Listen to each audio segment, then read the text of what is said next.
Johnny Murray here, and we got to talk about Tides of Annihilation. Now, this game, number one, has taken the online community by storm, but number two, it's also taken me by storm because this is just such an interesting game, and I just can't wait to talk about it. If you guys didn't watch my reaction to the gameplay reveal, I kind of explained what all went down. Basically, a state of play happened like about a week ago now, right? And they showed a bunch of great games. But towards the end, they started showing some new IPs. And among those new IPs was Tides of Annihilation. And when watching the state of play, I thought it looked cool. I thought it looked really interesting. It was very pretty, and I was curious what it was, but I didn't really get excited for it. And it was definitely a game I'm like, I see a lot of people talking about it on X. I didn't think it looked all that, like, great or whatnot, right? And it's probably because I've just saw so many other great games during that state of play. It just didn't click with me, right? And it's probably because there's another game during that state of play that looks super duper similar, being Lost Soul Side, which I think looks fantastic. Don't worry, guys. We have a video coming out soon about that because that game looks phenomenal as well. But it looks so similar to that, and it's because action games are low-key making a renaissance. Action games are in a renaissance. There are so many new IP action games coming out. There's so many old franchises, a part of action, that are coming out.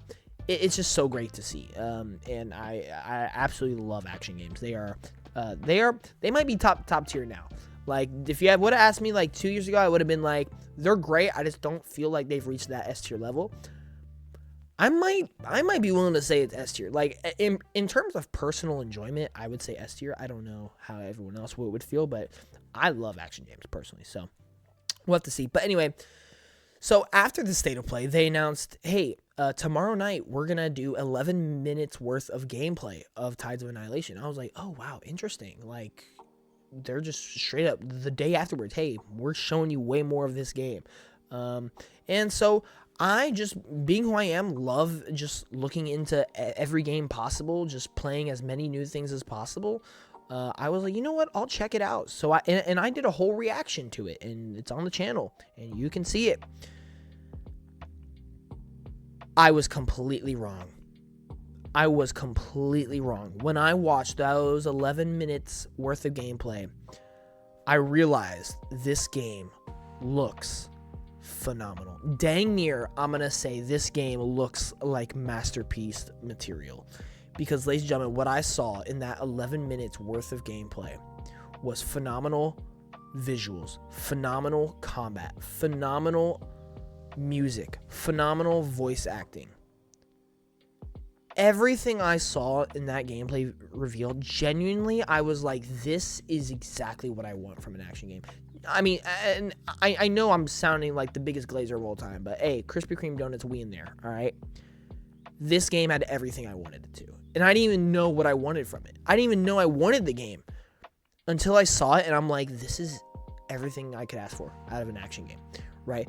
I love Devil May Cry. That's my favorite action series, hands down, right? This is inspired by Devil May Cry. The director and creator of the game, in an interview, literally said that the gameplay is inspired by Devil May Cry. And if you don't agree, then you don't know what Devil May Cry is, all right? I hate to say it. This is Devil May Cry gameplay, okay? I love fantasy, but also with, like, that futuristic, like, medieval type thing, right? It looks like that. I love, like, giant titan things, right? Like, I love Godzilla, King Kong. I love Transformers. I love Pacific Rim, right? This gives off those vibes because there are so many giant creatures and titans in this game. This game looks cinematic as all ever. And y'all know that is one of my biggest things. I am a cinematic nut, right? I just love cinematic things. Whether it's cutscenes, whether it's cinematography, whether it's animation, whether it's drama, whatever it is. If it's cinematic, I'm all for it, right? This game genuinely just, it blew me away. Like it really did. That is the power of showing a game, right? You can do a CG trailer all you want. You can do a little marketing trailer all you want. But the fact is, they showed 2 minutes of the game at the state of play, and everybody thought it looked good. It looked really cool. But then they actually showed the game the very next day, 11 minutes worth of it. And now I see nothing but praise for this game. And now it is one of my most anticipated games. That just goes to show you the power of showing what a game actually is. And we're going to talk about it. We have a lot of information and stuff to break down. But let me tell you, this game has just exceeded everything that I could have ever wanted. If you guys love video games, consider subscribing, sharing with your friends. We cover video games daily. It doesn't matter what you love. Xbox, PlayStation, Nintendo, third-party, PC, VR, indie, whatever it may be. Consider subscribing, share with your friends. I appreciate all the support you guys give me, especially support on this video right here. But let's talk about Tides of Annihilation. So this is a single-player experience developed in Unreal Engine 5. Now, I will say my personal biggest concern about this game right now is its performance. I feel like with a game that looks that pretty and a game that's doing that many things, and it's Unreal Engine 5, yeah, it's a worry. And I feel that way with a lot of games. We could talk about Expedition 33. We could talk about the recently released Avowed, which I think has performance issues, right? We could talk about so many things that are in Unreal Engine 5 that it's like, is that going to run well? Phantom Blade Zero is another one, so we'll have to wait and see about that. There is going to be ray tracing. There is a PS5 Pro enhanced, and so this is where we start getting to what this game actually is. So, like I said, in an interview, they confirmed that the gameplay is more like Devil May Cry. There is a dual knight fighting system. So, basically, I don't know exactly. I can't pinpoint exactly how it's going to play. But in the gameplay, you have these spectral knights, right? These, like, spectral summons that have these cool magical abilities that you're able to do with attacks.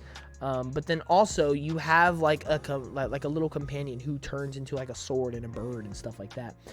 So I don't know what the dual knight fighting exactly. I don't know if the dual knight is talking about those summons or if they're talking about the main character, right?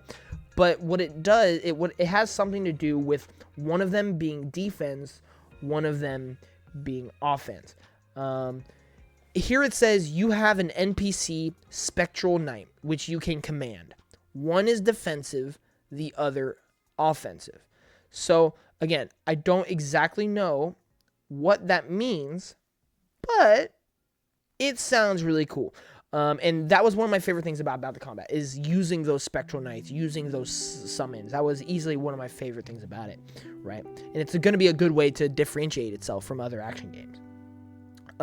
This game will have challenging boss fights. It doesn't say about the game just being challenging in general. It just says boss fights, which personally, that's what I like. I don't want me getting through a level to take an eternity. If that boss is going to make me go crazy, fair enough. Like, it's a boss. That's kind of its goal. So, in my opinion, that is really, really great. There is light RPG elements. So, I mean, if we look at a lot of action games, right? We could look at Stellar Blade. We could look at Black Myth Wukong. A lot of those games have RPG elements, but it's not RPG. So we're talking like upgrading stats. We're talking about skill trees. We're talking about, talking to NPCs. Like, we're talking about stuff like that. So I'm pretty much expecting that's exactly what this game's going to have as well. And actually, I spoke a little bit too soon reading down this list. It confirms that there are skill trees. So there you go.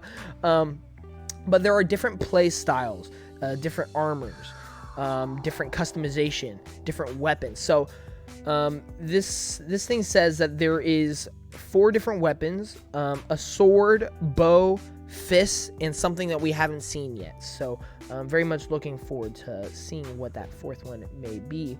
But then, yeah, they say that, with the skill, you can choose your playstyle. If you just want to play with a sword, you can do your whole skill tree just based off a sword or stuff like that. There are different armors, so I don't know if that's going to affect your stats or whatnot, but there is different armors. There will be customization in this game, meaning clothing, hair, makeup, all those things like that. So very much looking forward to seeing what this game's progression feels like, the pacing, how much there actually is. Does it feel bare bones? Does it feel underdeveloped? Things that we're gonna have to see. And granted, this is, I do believe this is like the studio's like first game. I don't know if they've made any other games before this, but if so, that is definitely something to keep in mind. So we'll have to see how all that plays out. But talking about the world and the game story, this is modern London with medieval fantasy. I love medieval fantasy, man. It just goes so hard. It just goes so hard, man. Knights of the Round Table from Arthurian myths. So, look, I don't know the lore. I don't know the story. By the way, I appreciate all of you on my reaction video commenting, giving me a lore dumps. Y'all were dumping so much lore and information. I appreciate y'all so much because I was finding a lot of that stuff interesting. But so it seems like there is going to be a large portion of this game where it is lore and world building. I don't know. You know, we're gonna have to see what the overall plot of the game is, right? But it definitely seems like world building and lore, and at least a story that they're trying to tell is definitely a focus here. There are interconnected realms in this game.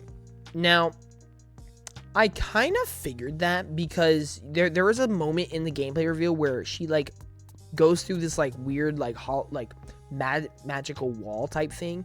And then the whole world starts distorting, like the whole building, the walls start extending and splitting, and then it goes like sideways and stuff. So I'm guessing that there are like multiple realms where it's like distorted realities or stuff like that. So I don't know, we'll have to see. But then going back to the gameplay, I know we're kind of jumping around here.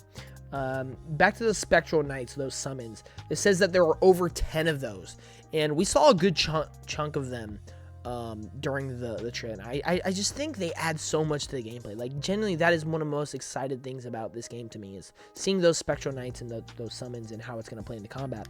And just keeping in mind that the gameplay is not just those Spectral summons. You have your character and her abilities as well, just like any other action game. It's just they're also putting these awesome, cool Spectral Knights in the mix.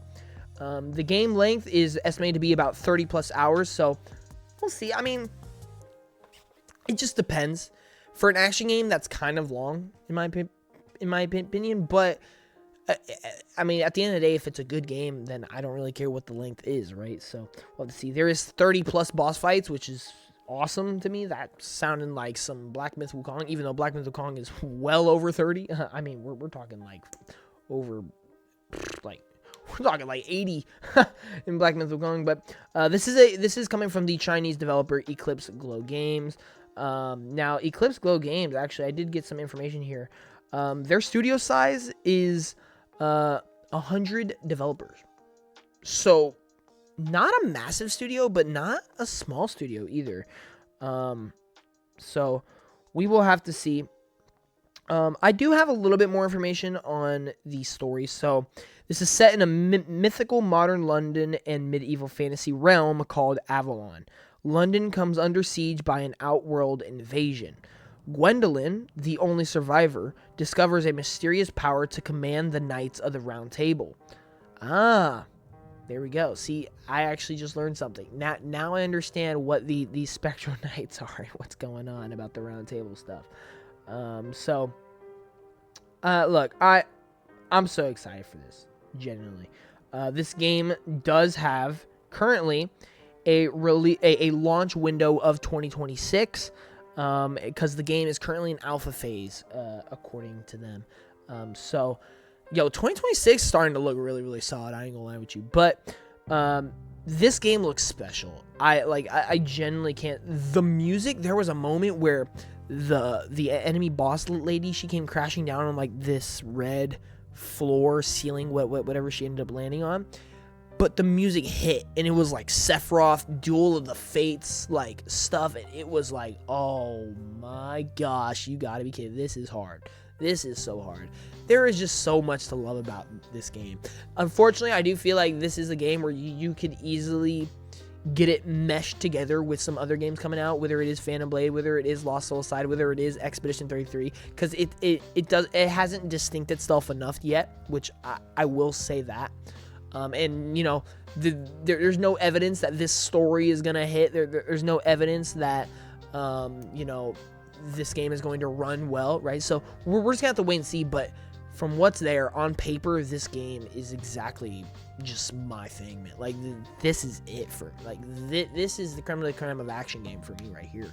I mean, outside of Devil May Cry, of course, and, like, Ninja Gaiden, like, some of my favorite action games out there, right? So we'll have to see. We'll have to see. All I know is I love the fact that action games are in a renaissance right now, and I love the fact that this game exists and looks as good as it does, and I just can't wait to see more and play it eventually.